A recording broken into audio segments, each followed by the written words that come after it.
Hey everybody, my name's Ryan Montgomery, also known as Zero Day. We're going to be doing Advent of Cyber 2024, and this is day one. So we're going to be focusing on day one's task, which is bad OpSec, as well as going into some of the amazing features that TryHackMe's introduced over the last year, one being the AI tutor called Echo. And I am absolutely honored to be able to, not only show you this tool, but announce that this tool is a feature that everyone can use if they're stuck. So let's jump right into it.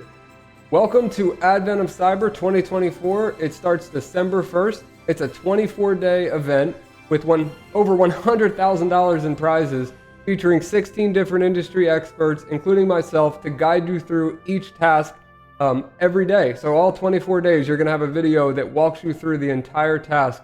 And a cool thing about these tasks are you don't need to be an expert to do them. You could be a complete beginner and still have a ton of fun and learn a lot in the process, as well as win some prizes. So it's a win-win-win. I highly recommend that you do it. I personally look forward to it myself every single year. You're going to learn about penetration testing, cloud security, log analysis, digital forensics, web app pen testing, and a ton more topics than that.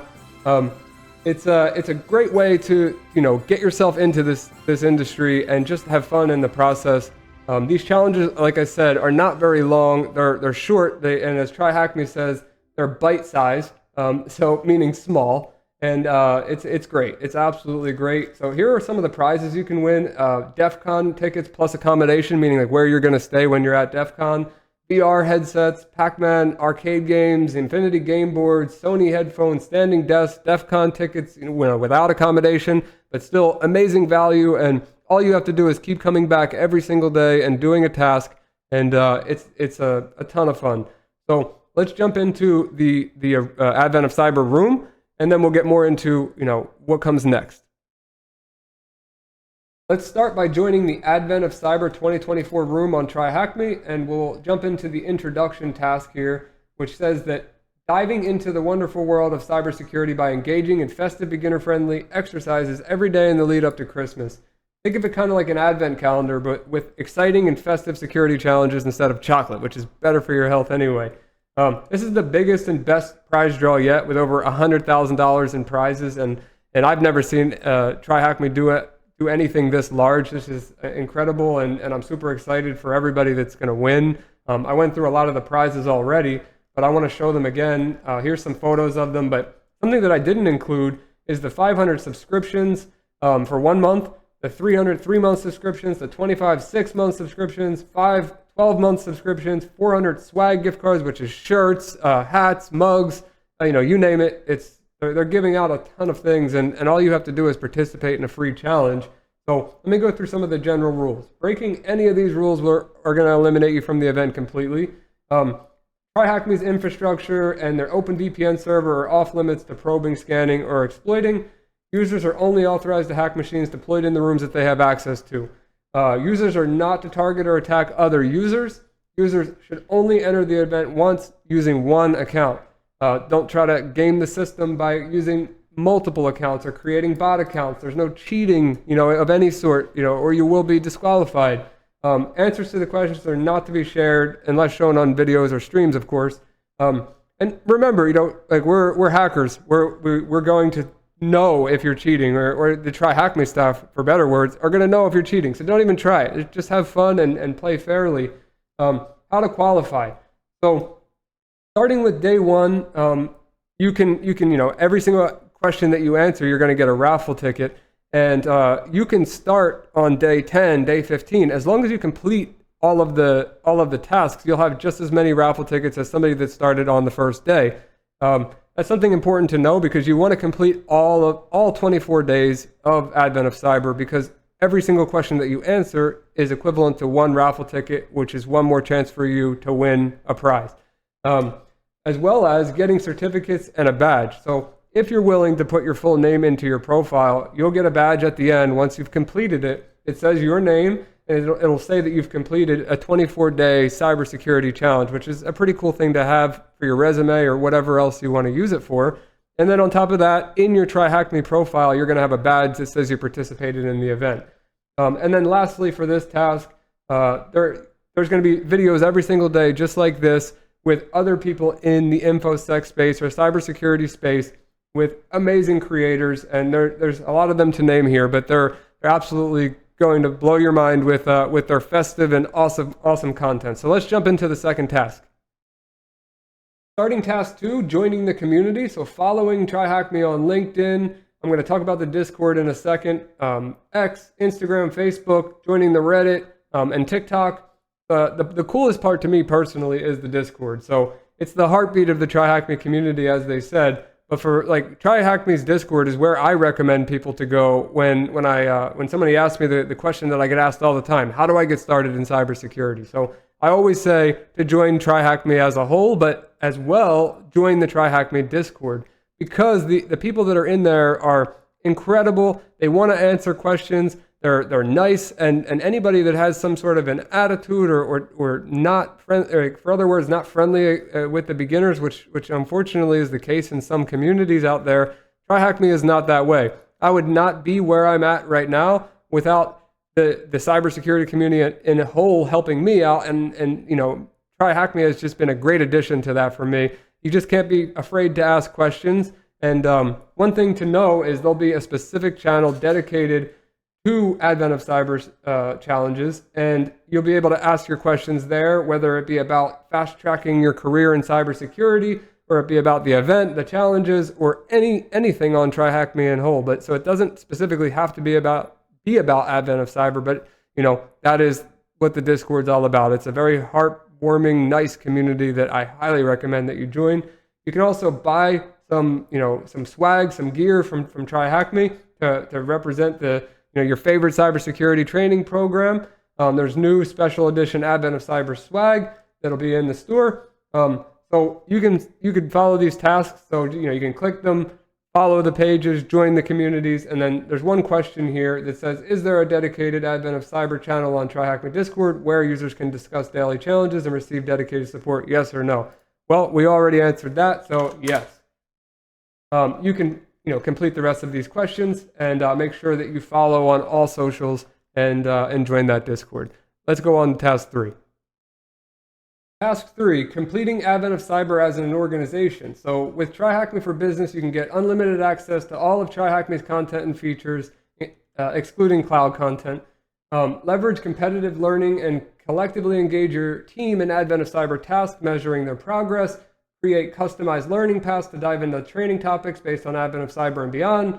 Training for defensive, offensive, and cloud security teams. Advanced admin reports and dashboards. Implementation support for your organization. Single sign-on integration and customer success manager dedicated to you. Build your own custom capture the flag events on demand. If you're interested in this, there's a free trial, and you can contact with the email on this task. And if you are already an existing client and you want to, get your company involved, reach out to your customer success manager.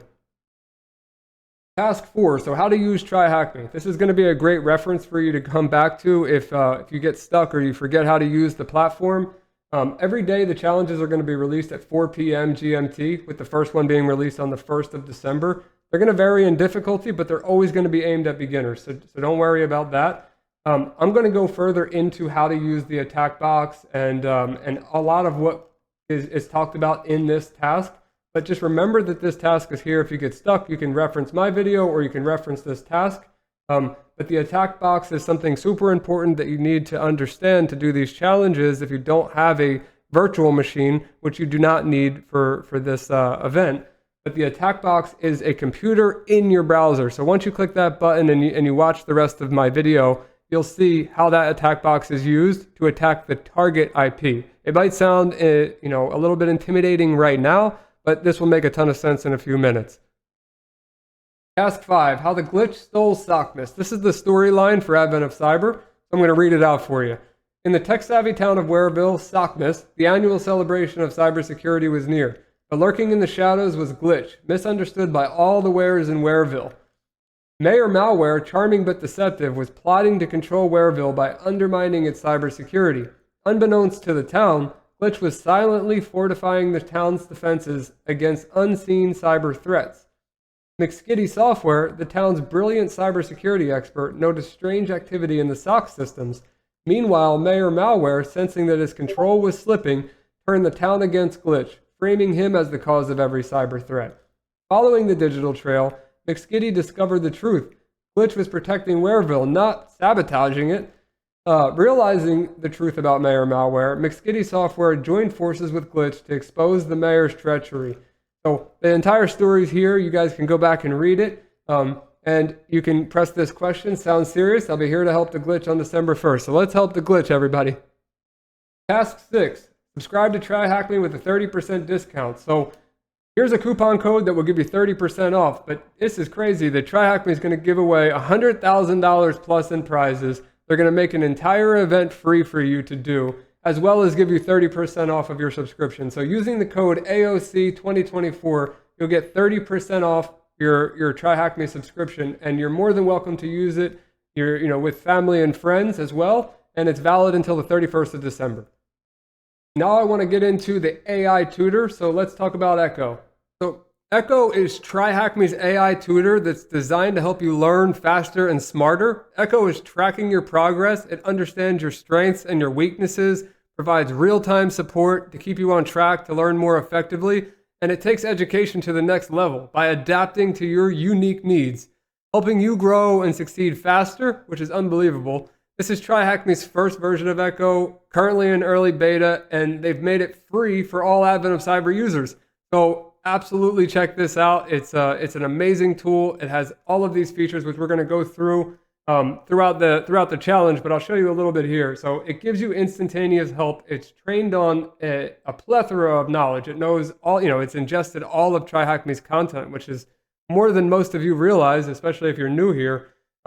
It has something called smart suggestions, so it knows that you're stuck on a task or stuck on a question, and it will tell you, hey, maybe you should try to run this command and help you get to the next step without you having to dig through Google or asking somebody in the community. Which, there's no problem doing that, but this is just some way to make it a little bit faster for you. And TryHackMe has been working on this for quite a while, and it seems to be an incredible feature. So just going over some of the key features here. Smart suggestions, as I already explained. There's guided assistance. So, if you're stuck, your tutor offers personalized help to guide and inform. Typo capturing, let's say you're trying to run that command that you feel like is correct, but you just have one character wrong or one symbol incorrect. It will tell you that you're doing something incorrectly. And then it will explain. Let's say you don't know what a MAC address is. It's going to explain what a MAC address is, or what an ARP table is, or just the acronym for ARP, like it says in this example here. Let's start day 1 of Advent of Cyber, which is called OpSec, or bad OpSec for that matter. And I'll start from reading the description here. McSkitty's fingers flew across the keyboard, her eyes narrowing at the suspicious website on her screen. She had seen dozens of malware campaigns like this. This time, the trail led straight to someone who went by the name Glitch. Too easy, she muttered with a smirk. I still have time, she said, leaning closer to the screen. Maybe there's more. Little did she know, beneath the surface lay something far more complex than a simple hacker's handle. This was just the beginning of a tangled web, unraveling everything she thought she knew. So let's start this machine up here by clicking the Start Machine button in green. And that will take about a minute to load. So now that the machine has started, we can see that in gray. Let's use Echo to see if we can get the target machine's IP address. What is the target machine's IP? So we got an IP address. It's 10.10.155.174. So we can get that from the AI tutor, or we can get it from the top here, where it will always show when you start a machine for each day of the challenge. I've already asked Echo for the IP address, but what are we going to do next? So let's see.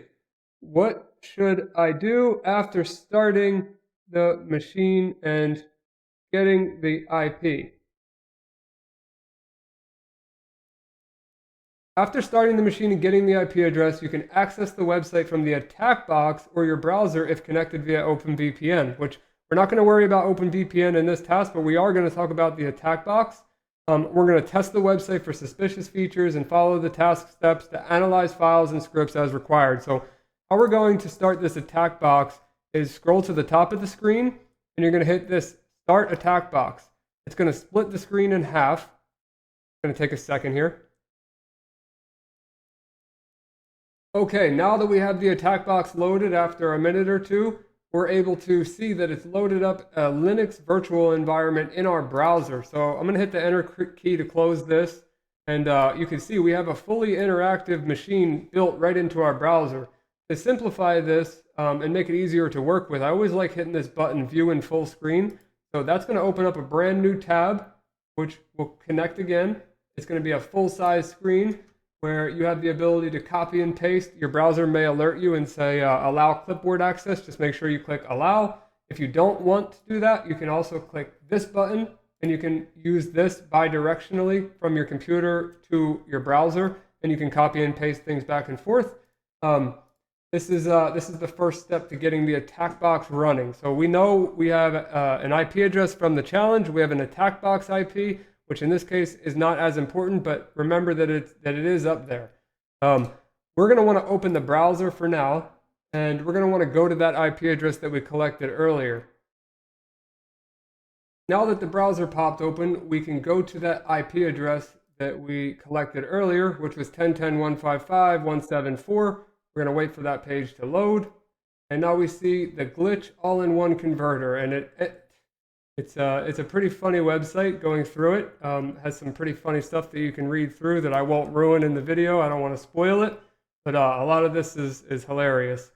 We're going to throw a URL in there, so let's start by going through the task on TryHackMe, but I just wanted to show you how to open the attack box and go to the IP address that we started up earlier in this video. We can go back to the task on TryHackMe, and it says, at first glance, the website looks legit and presentable. The About page even says that it was made by The Glitch. How considerate of them to make our job easier.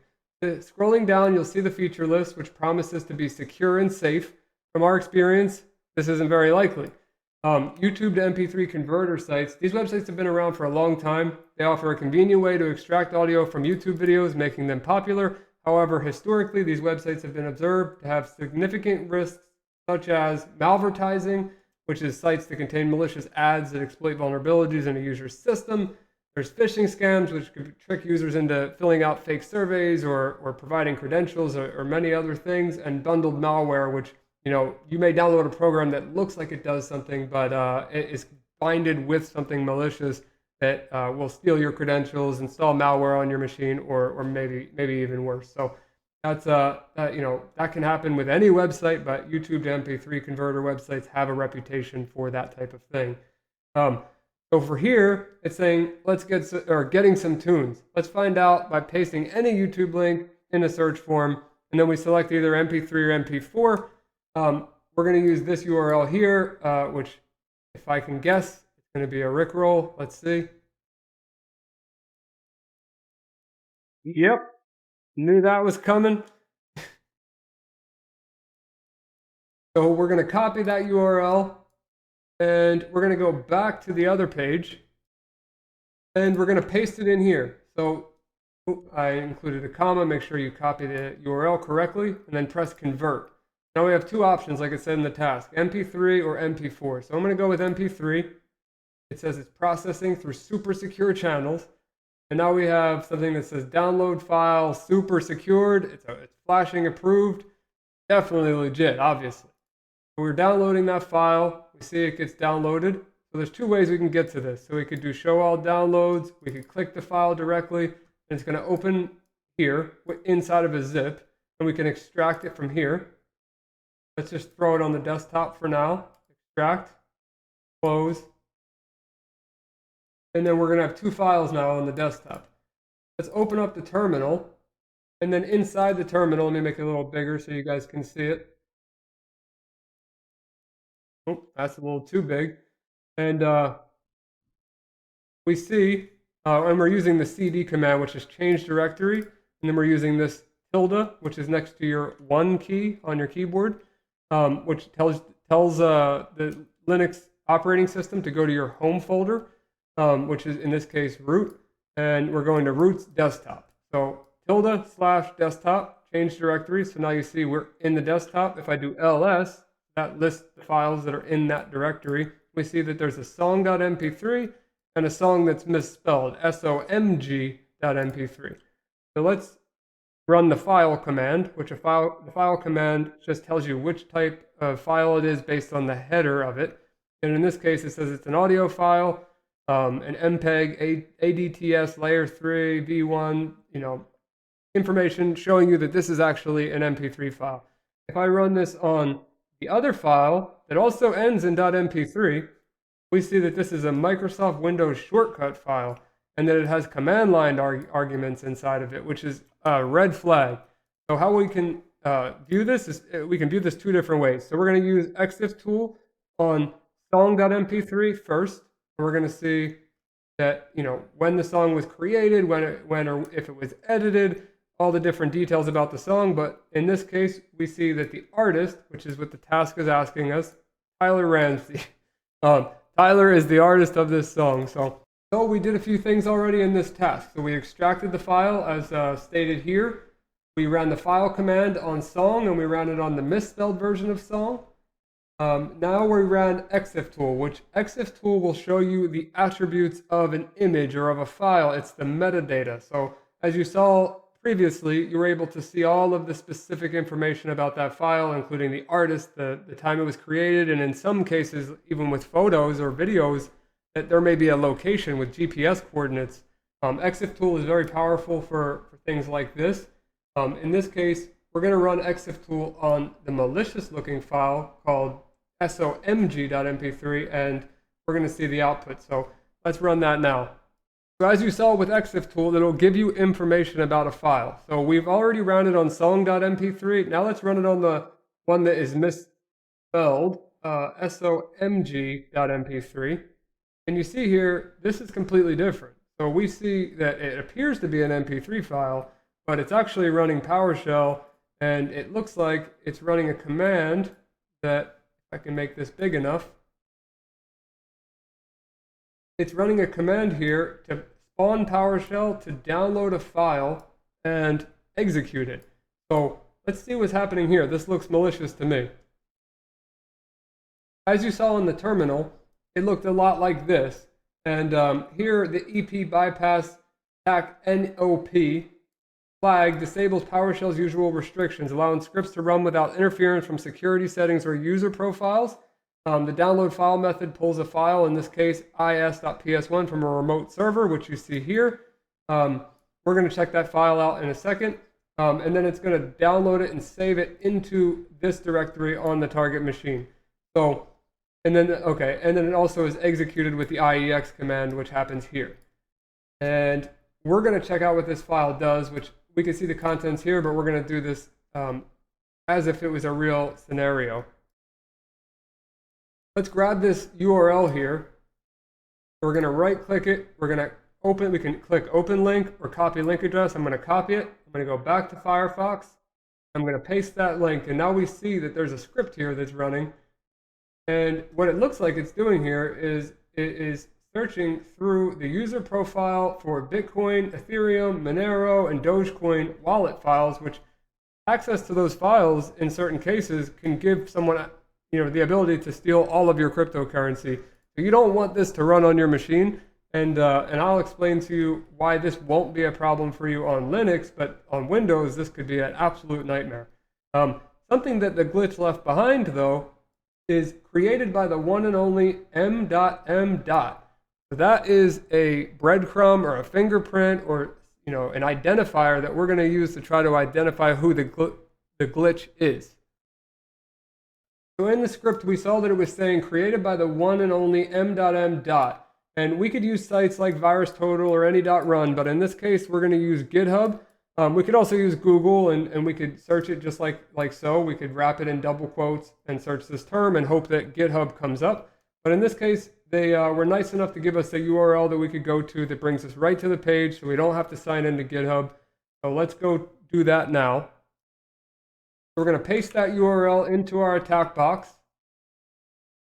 And we see that there is a GitHub issue that matched that string created by the one and only MM. So we're going to click on that, and we see that there's a conversation going on between Wareville THM and Bloatware Wareville THM, including that same script that we found in that fake song file or fake MP3 file. So from here, we can go to this user's profile, and let's see if there's anything interesting here. So we see that they joined GitHub last month, that they have 2 repositories. They have one that says IS, see what's in there. That appears to be this PowerShell script, the same one that we found. Yep, it's the same one, the crypto stealer. And then they have another one, which appears to be their profile page. And it says, hi, I'm M.M, also known as Mayor Malware. So this is where he slipped up. So Glitch signing everything with his, unique message, in his eyes was unique. He left a signature on GitHub, which led us back to his name, Mayor Malware. Big mistake. Introduction to OpSec. So this is a classic case of OpSec failure, and that's exactly what it was. So operational security is a term originally coined in the military to refer to the process of protecting sensitive information and operations from adversaries. The goal is to identify and eliminate potential vulnerabilities before the attacker can learn their identity. In the context of cybersecurity, when malicious actors fail to follow proper OpSec practices, they might leave digital traces that can be pieced together to reveal their identity. Some common OpSec mistakes include reusing usernames, email addresses, or account handles across multiple platforms. One might assume that anyone trying to cover their tracks would remove such obvious and incriminating information, but sometimes it's due to vanity or simple forgetfulness. And a lot of times that could be ego too, guys. Using identifiable metadata in code, documents, or images, like we were talking about using EXIF tool, they may forget or just don't know that they have to scrub their files of metadata because it could include GPS coordinates or IP addresses or servers, like in this case. Very, very bad OpSec. Posting publicly on forums like GitHub with, like it says in this exact scenario, with details that tie back to their real identity, that reveal location or habits. Failing to use a VPN or proxy. So in that case, we can't demonstrate that in this room, but using an IP address that may have been breached in the past, let's say a website or a game or a job that you used to have, their database gets breached and that IP address is associated with that breach. Now every single username and email address that you were associated with that was connected to that IP address are now all linked together. So using a VPN is very important when you're caring about your OpSec, for other words. Many other cases that I'll skim through here. Alpha Bay admin takedown. He used his email address in the early welcome emails for the site. That was an easy win for the government to take him out. Chinese military hacking group, they were signing their malware code with a name that they were using on other sites. It's people make these mistakes all the time and they forget about them, and you should never be doing the wrong thing. But even if you just care about your privacy in general, don't make these mistakes. So let's get back to the task. And actually, let me ask Echo, because we haven't used Echo as much. Let's ask how to investigate on GitHub. Let's see what it has to say about that. To investigate on GitHub, search for the unique string from the PowerShell script created by the one and only M.M. You could do this directly on GitHub by visiting their search page and entering the string, or use this link, which we saw in the task. This will help locate related code or discussions, which we did. And then based on this, we had another task here that says, what is the number of commits on the GitHub repo where the issue was raised? So let's just ask that question. We'll just say, where can I find the number of commits on GitHub?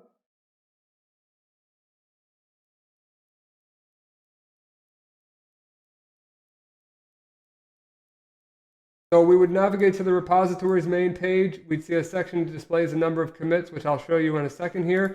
To see the commits in a GitHub repository, you can click on the repo here, which is IS. We can see at the top right here, it says one commit. If you click on that, you'll see all the commits, which means all the different variations of that project that the creator committed to GitHub. So in this case, there's only one, but if you look through here, let's say back 8 months ago or 10 months ago, this line wasn't here. You could look in the commit history and maybe this line did exist at one point, which would then lead us to figure out he is, Mayor Malware. So let's just run through these tasks really fast. I went through them sporadically throughout the video, but I think that I could go back over them one by one. So looks like the song.mp3 file is not what we expected. Run exif tool on the file in the terminal, figure out who the author of the song is. So who is the author? So if we run exif tool on song.mp3, we see that the author is Tyler Ramsby. So we can copy that. And we can paste it, submit it. Looks like that was correct. The malicious PowerShell script sends stolen info to a C2 server. What's the URL of this C2 server? We're going to use exif tool again on the malicious file. And we see that the URL is here. So let's copy that URL, copy link address, go in Firefox. And then at the bottom here, we see that it's trying to steal the crypto, but it sends to this right here. So let's copy that. And we'll paste it in the task. We got that correct as well. The next one is, who is m.m? Maybe his GitHub profile page would provide clues. Starting at his profile, we see that there was those 2 repositories. We're going to click on the first one, and we see that he's also known as Mayor Malware. So let's copy Mayor Malware, and we'll paste it in the task. And then the last question we have is, what is the number of commits on the GitHub repo where the issue was raised? And we know that was only 1. So we are complete. We made it through bad OpSec. Thanks to everyone for checking out my video on day 1 of Advent of Cyber, and I wish you all the best for the rest of your holiday. Thank you.